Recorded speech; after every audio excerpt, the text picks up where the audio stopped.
ngoke uve nakuwe uba isazela sakho siyawungqinela uba ndixolelwe nyalezo ngondikhululekile ya ngoku ndibe sendibuza mina yibo kutheni ndangaxolela izono ndandibhaptizwe na ithi ke impendulo hayi ngoba wena azange uxolele umuntu emhlabeni yo ndithi ndisethukile uba ubanene lona ingazange ndimxolele ibe seyithi ke leli lizwi enye into wena zange umthande ummelwane wakho nje ithi ke ngokulento tata uba ndikuva kakuhle ithi lento uba ngaba kukho ezo zinto waza wabhaptizwa wakholwa wabhaptizwa kodwa waqhubekeka ziyabuya ndiva kakuhle lena mandithi azibuyi ezi zono kutsho uba izono uzixolela xa uthe wahlukana nazo okay waqalisa ke ngokukwenza ubulungisa okay wehlukane nezono wehlukana nobubi all right zibe ke zixolele izono zakho kodwa uba ngaba awehlukananga nazo azixolelwanga zikulindile okay all right ngoku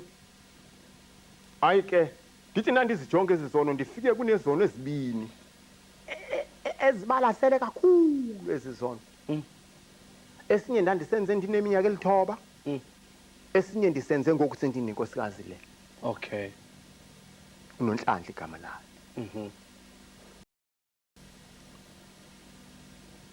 kufumanise kuba ngoku lezi zono ezibalasele kakhulu ezi zono zosibini ndaboniswa uhlobo ezenza yabuhlungu kakhulu inhliziyo kaMoya Oyingcwele inhliziyo yakhe uhlobo yabahlungu ngalo ngathi nandibujonga yaqonda uba azikwazi ukuxoleleka lezi zono akutsho mna akutsho lizwi kuthwapha kuwe ubona uhlobo lwazo aqaqanjelwa ngalo uThixo mhlawumbe ndenze ezi zono zosibini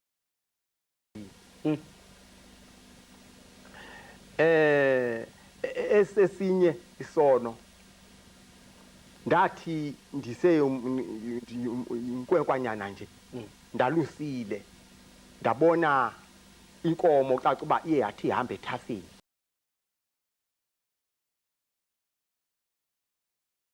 yavele yatshona le ndawo ehamba kuyo okay yasisibhobo xa ibizwa le yathi ibitshona kwathi uba kusebusika ngoku yagodola phaa kulaa ndawo kuyo yangakwazi ukuphuma le nkomo ngoku xa ndiya kuyo le nkomo ndihamba nje nabe ndingeve ndifuna yona nandithi ndiyayijonga le nkomo ndafumanisa uba yho itshone yawo betheke ezantsi xa ndithi ndiyayikoba le ndawo ndiyibone le nkomo iphakamisa amehlo ithi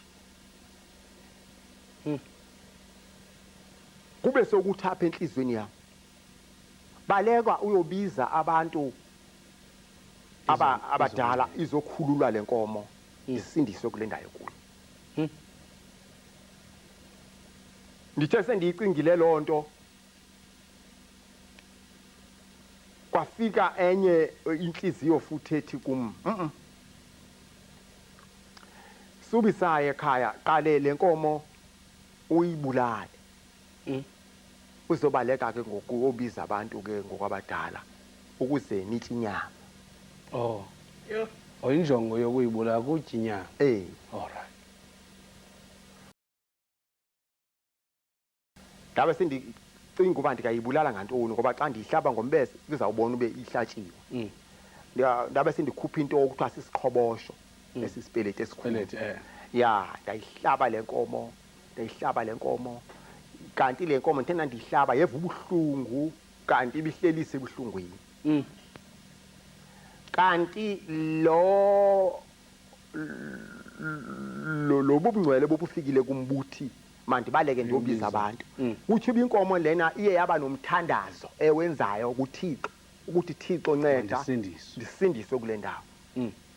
wathuma mna uThixo uba ndiyoyisindisa ndafike mna andavuma mna loyo nto ke yamenza buhlungu kakhulu uMoya Oyingcwele right esi sesibini isono kukungamthandi umkakho ngohlobo ofanele ubumthande ngalo xa nitshatile. Umthande nje.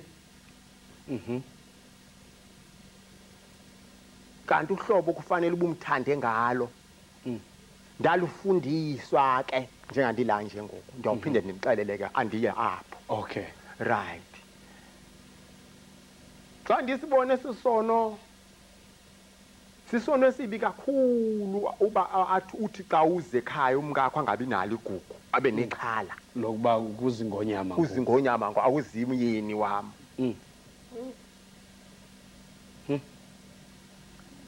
Yo sisono esibi kakhulu leso ngangokusiqonde umhlaba wonke wabantu bakokwethu ngakumba abakholwayo. Ngangokuziqonde ndiye ndinqwenele nabangakholwa ukuthi hey kufanele bayazi uhlobo alixabiso ngalo umfazi endodeni phambi koThixo. Ngethi uba ke eso sono leso ndathi ndisijonga ndafika kwisizono ezo zibini zenza lento kuthiwa bubuhlungu umenza buhlungu umoya ingcwele. Ke xa ndigqiba ukusifunda izizono yaphakama le bhodi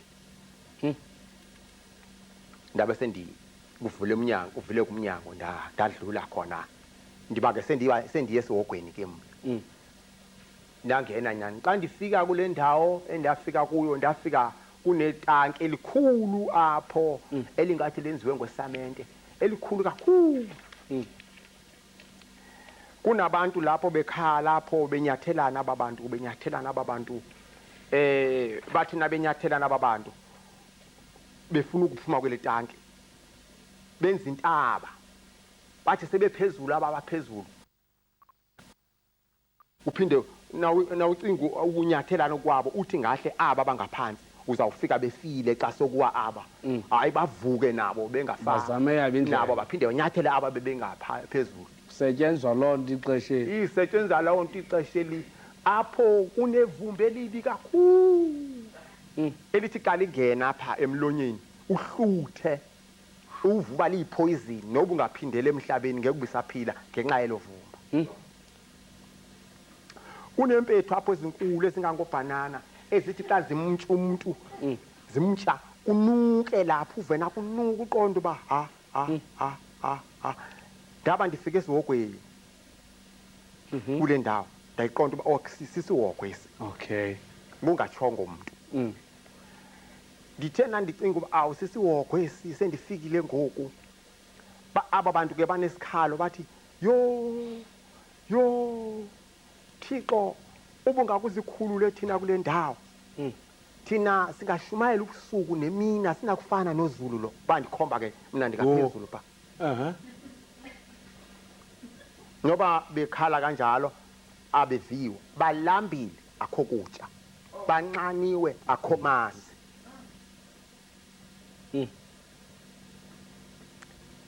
Kwenzeka ke apho ndithe ndisamile ndabe sendibuza ndisayicinga lento ba ngabe Nkosi yam aba bantu ngabantu abatheni ke aba sebeke sihogweni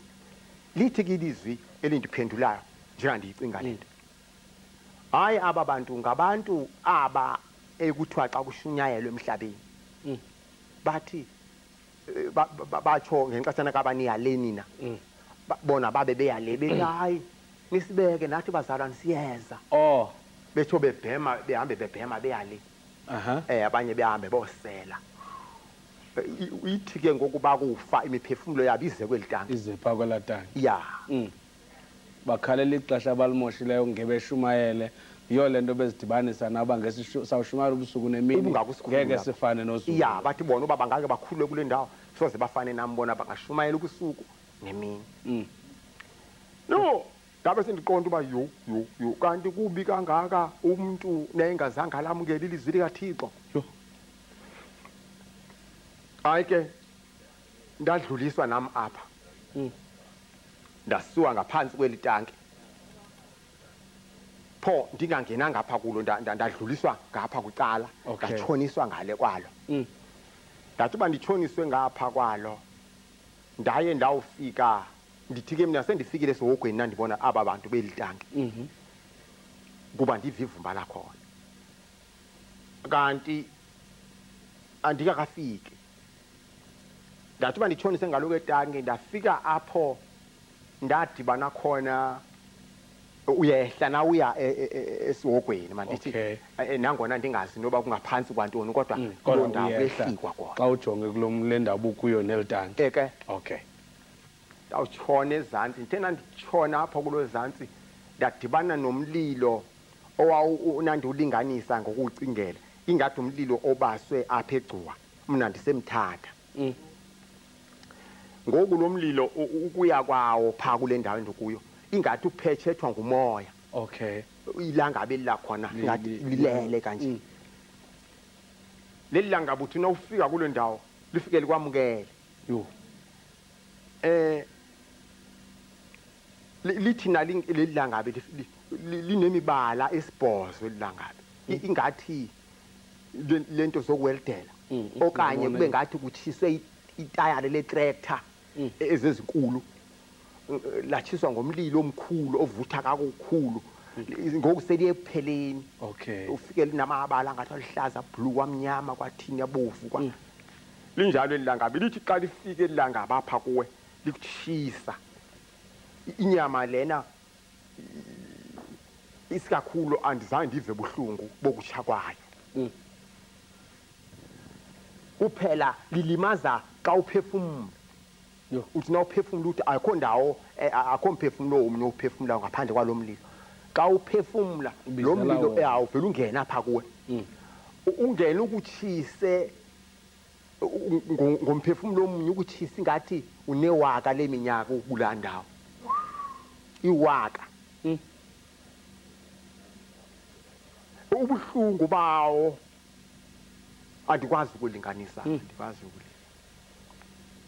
ngabe sendithi ke mna awu Thixo